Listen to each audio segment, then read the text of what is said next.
Now it's time for Lefties Losing It, and it's happening again. The lunatic left are making threats, and this time calling on Joe Biden to eliminate Donald Trump. Listen to Orange is the New Black actor Lea DeLaria's deranged rant.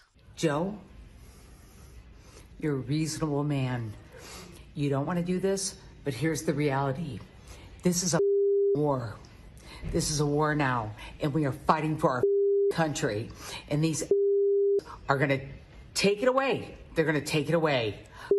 You, Clarence Uncle Thomas.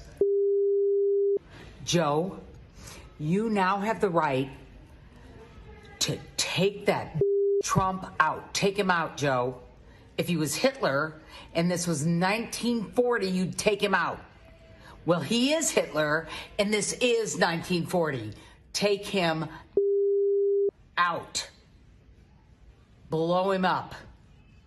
Blow him up, or they'll blow us up. Facts. Facts. Facts are that you are demented, you need help, and you need a visit from the authorities as well. Where is the FBI? You've got grandmothers posting funny memes getting harassed, but this miscreant is making threats online, posted to more than 1 million followers.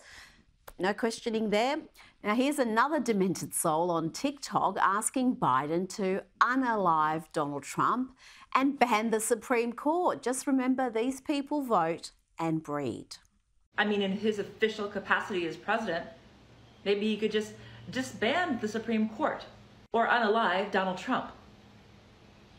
I mean, he'd have complete immunity. He's president, right? That would certainly solve a lot of our problems.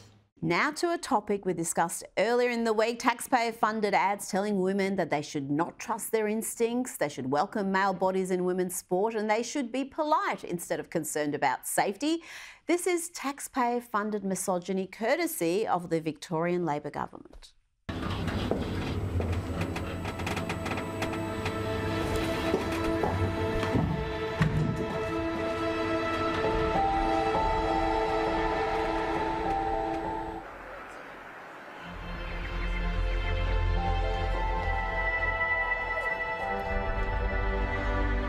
And let's end with a word from Pastor Gino Jennings from the great state of Philadelphia, who is sick of lefties losing it, including the one in the Oval Office. Congressmen in Congress trying to define what a woman is. That's right. What is a woman? It's your mama. It sure ain't your daddy. What's a woman? Your mama. President Biden joining in on the conversation. We didn't know what a woman is. we didn't know what a woman is. A woman is your mama. That man is past 80, isn't he? You mean to tell me you past 80 and you don't know your mama and your wife is a woman? Let's bring in Sky News contributor Kosha Gator. Kosha, I'm keen to get your thoughts on a leaked Trump video that's come out earlier today, and also Taka Carlson's speech in Melbourne earlier in the week. But let's start with this pro-Palestinian protest, the breaching of security at Parliament House today, unfurling banners, including one that read, "From the river to the sea, Palestine will be free," and "No peace on stolen land, genocide since 1788. This is a shameful display from the far left, who have been pandered to by much of the media, the Greens, even many Labor politicians. And what does it say for Parliament House security if these clowns can gain access so easily and occupy the roof there? Indeed, I think this dynamic continues and continues to intensify, and it's just a consequence of multiculturalism, where we've got these groups now that just have these beliefs and they're going to be unabated, coupled with the pandering-oriented, as you said, society, consequence-free society, where such types of agitators are encouraged, and maybe they're going to have to step up security, unfortunately, in the country. Absolutely. Now to an exclusive Sky News report on the E-Safety Commissioner. I'll be writing about this in my Herald Sun column for tomorrow's paper. Data obtained under Freedom of Information request seems to show Julie Inman-Grant's claims about the climate of racism and threats, well, they were misleading. She had warned that in the lead up to the Voice referendum, online abuse against Indigenous Australians was likely to intensify and that the number of complaints was highly concerning. But analysis by the IPA has found there were just 2 complaints made by Indigenous Australians relating to online abuse linked to The Voice. During the campaign, John Story, Director of Law and Policy at the Institute of Public Affairs, said the narrative Julian Mangrand has sought to establish that there was a wave of racist cyber abuse during the referendum is not supported by her own office's data. I mean, this is good news, Kosha, because we don't want to have anybody receiving online abuse, let alone Indigenous Australians, about The Voice. But this scaremongering about we need extra censorship to defend against that when there were 2 complaints, according to these FOI requests. Maybe there'll be some sort of apology or correction. I doubt it. But even if there is, it doesn't change the past. And I think that's just the MO of these things. The whole safety commissioner's office and portfolio should be called into question, and somebody from the other side should take that on as a campaign issue. I think there'd be a lot of support. Absolutely. I think the coalition have been really weak on this issue. They have flip-flopped. There's a couple of people speaking out, like Senator Alex Antic, but they're the minority at the moment. Now, I, along with thousands of other Melburnians, saw Taka Carlson speak earlier in the week. And one point he drove home was about energy security and energy prices and how cheap energy is directly connected with living standards. And given how blessed Australia is with natural resources, we should have some of the cheapest energy prices in the world, but we've got some of the highest. The world's largest deposits of iron ore from which steel is made. I said, well, how many steel mills? Well, none. Why? Because energy's too expensive. I said, well, too bad you don't have any thermal coal here. Oh, wait, you have the world's largest deposits of thermal coal in the world? So why do you have such high energy costs? Well, because we sell our coal to China, which uses it to make renewables, which we then buy back. Okay. Whoever thought of that hates you. I'm just being honest. That's not an accounting error.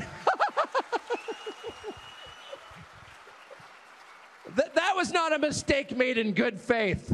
That we sell our country's resources to a faraway country to make something that doesn't work and then pay extra for it. Like, they knew that wasn't going to work when they did it. Obviously, because that's insane. It's prima facie insane. The fact that you have high energy costs is reason enough to get rid of the people who are running your country. Now, that was a message that resonated with the audience, Kosha, and I would say it's something that would resonate with a lot of people who don't even know who Taka Carlson is. Indeed, he's a great communicator, and there he was aided with stating the obvious. And as a foreigner coming in, you can kind of do that. As a fellow American who's been living here for a few years, you know, it's the same thing. It resonates with me too, the energy thing in particular, that Australia has 30% of iron ore, 31% of aluminum ore, 33% of uranium, 14% of coal, and still energy is so expensive. And, you know, he laid bare why that is. It really is a rebuke. I think there's the virtue of self-reliance is something that needs to be brought back to the country more broadly, but particularly as it relates to energy, that disconnect between being so rich in the root raw materials and yet poor in the manufacturing and refinement of it to the betterment of the people is really an indictment on society, and he laid that bare. Absolutely. Now, Republican Congressman Wesley Hunt used an anecdote from his time working with Donald Trump on Afghanistan to illustrate how Trump is the definition of a strong leader. This is quite a story.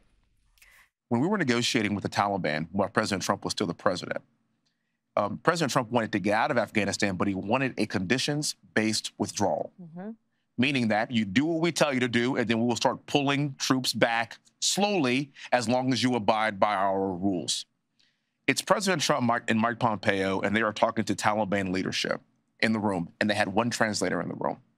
President Trump looked at the Taliban leader and said this: I want to leave Afghanistan, but it's going to be a conditions-based withdrawal. And translator translated. And he said, if you harm a hair on a single American, I'm going to kill you. And the translator goes, and Trump goes, tell him. Yes. Tell him what I said. Tell him what I said.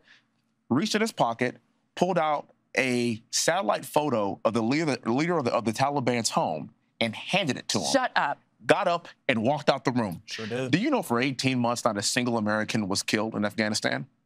Sure did. That's the definition of strength. That's what I'm talking about.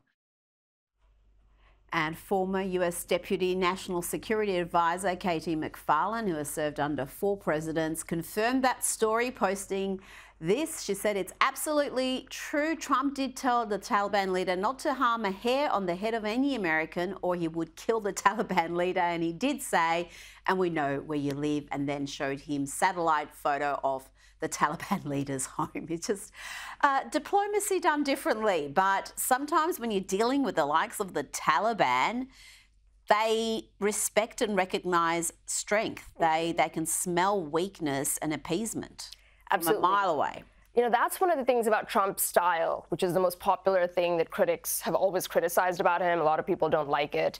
That's one example of where that style actually could work well. Even if people find him a little bit too abrasive or too edgy, that can actually be a huge advantage in these types of environments. Everybody believes that story. You can kind of picture being in that room. That's absolutely something Trump would say and would do. And I also found interesting the timing of that piece coming out now in the wake of the Joe Biden fiasco, specifically as it relates to Afghanistan and the infamous withdrawal and all of that. Nobody could imagine him doing anything even remotely similar to that. And then here you've got, you know, what strength looks like. And he also reportedly told Putin if he invaded Ukraine, he would bomb Moscow. And apparently Putin believed him because he did not invade Ukraine during that period. And talking about the timing of videos, the Daily Beast, very much a left-wing outlet, has published a leaked video of Donald Trump saying broken down Biden will quit and his new opponent is going to be Kamala Harris. There's a bit of colourful language here. Let's have a listen. How did I do with the debate the other night? Oh, amazing. Kicked that old broken down pile of crap. Yeah. It's a bad guy. He just quit, you know. He's quitting the race. Is that right? Yep, I got him out of the race. And that means we have Kamala. I think she's going to be better. She's so bad. She's so pathetic. It's so amazing. It's just so. I just can't imagine. But can you imagine that guy dealing with Putin and the president of China, who's a fierce person? He's a fierce man. Right. A very tough guy, and they see him. They probably he can't. But they just announced he's probably quitting. Good.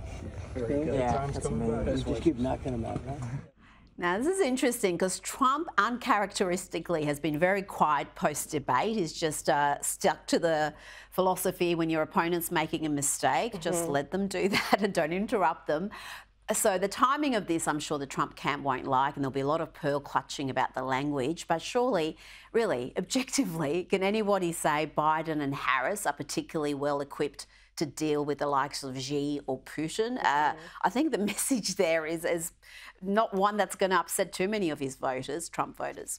For sure. I think it's something that he always said and people always knew, but now after that debate, it is all out into the open. And people who were low information consumers and actually somehow missed the cognitive decline of Biden, there are many tens of millions of people like that because the media wasn't covering it. They all have caught up to what the high information consumers have known about for a long time. So the timing that way is sort of, he's just doing that last piece of what he did over there. I also thought it was really interesting that it was in a golf cart because it reminds everybody of that golf back and forth of it. And, you know, whose handicap is better, I think also fits right into what he's talking about. Kosha Gator, thank you so much for your time.